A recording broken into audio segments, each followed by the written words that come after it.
Doucement, naf naf. Un cochon pressé qui va peut-être sauver des vies.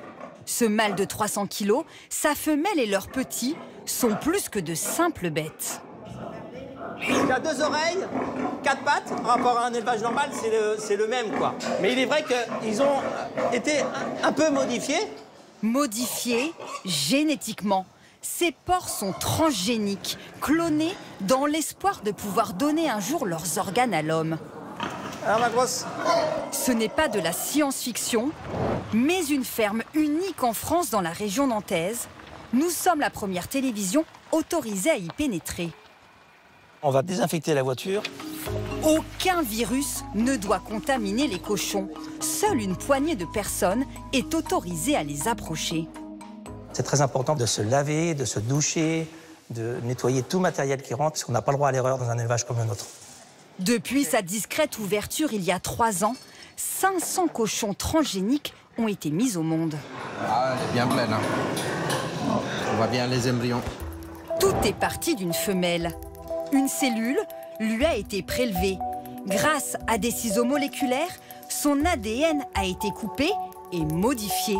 C'est-à-dire qu'on lui a enlevé 4 gènes très spécifiques au porc et qu'on lui a rajouté 6 gènes créés artificiellement pour le rendre plus humain. La cellule a été implantée dans la femelle, sa descendance est ainsi génétiquement modifiée. Objectif, que leurs organes soient un jour compatibles avec l'être humain. Cet élevage transgénique est bien autorisé en France, mais pas encore la transplantation.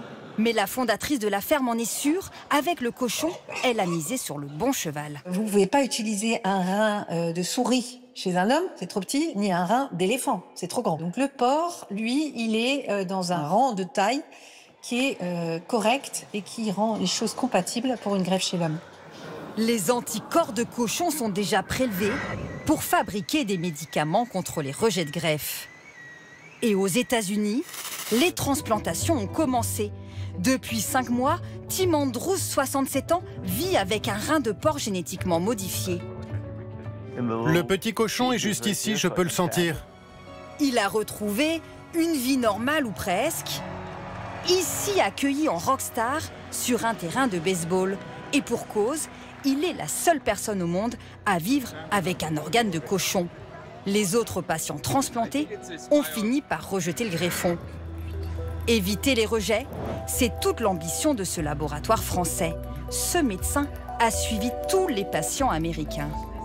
Et là, on voit qu'il y a un tout début de rejet. Il va falloir qu'on réussisse à bloquer ce type de cellules. En France, plus de 22 000 personnes attendent une greffe. Pour les patients, l'espoir est immense.